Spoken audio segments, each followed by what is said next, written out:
جک وقتی 8 سالش بود آخرین تولدی بود که براش گرفتن. یه تولد ساده با چند تا مهمون و یه دلغک. همه خوشحال بودن ولی جک از همون اول حس بد داشت چون اون دلغک هیچ وقت به بقیه نگاه نمی‌کرد و فقط به اون خیره شده بود. وسط جشن دلغک خم میشه و آهسته میگه الان وقتش نیست، ولی وقتی بزرگتر شدی میام دنبالت. جک چیزی نگفت و ترسید و سعی کرد اون شب رو برای همیشه فراموش کنه. سالها گذشت تا اینکه یه شب یه صدای خنده آروم از خواب بیدارش کرد. فکر کرد صدا از بیرونه ولی صدا از بیرون نبود. صدا از خیلی نزدیک بود. از زیر تخت. پتو رو کشید رو سرش ولی صداها قطع نشد و بعدش یه جمله آروم. فکر کردی یادم رفته؟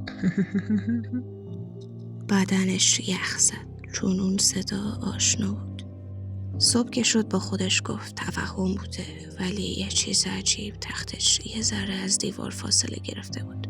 شب دوم تصمیم گرفت بیدار بمونه. چراغ روشن و چشما باز. ساعت 3:07 بامداد چراغ خاموش شد و این بار صدا از زیر تخت نبود، از داخل کمد بود. در کمد آروم باز شد و جک خشکش زد. بین لباس‌ها یه بینی قرمز و 2 چشم درخشان نمایان شد. بزرگ شدی، همونطور که گفته بودم. جک نفسش بند اومده بود و گفت تو واقعی نیستی؟ دلغک خندید و این بار دهنش بیشتر از حد طبیعی باز شد. خیلی بیشتر. واقعی بودن مهم نیست، قول مهمه. جک سریع چراغ رو روشن کرد و همه چی ناپدید شد ولی روی آینه با ناخن نوشته شده بود من برمیگردم. شب سوم نخوابید و فقط یه لحظه پلک زد و اونجا بود، چند سانتیمتری صورتش.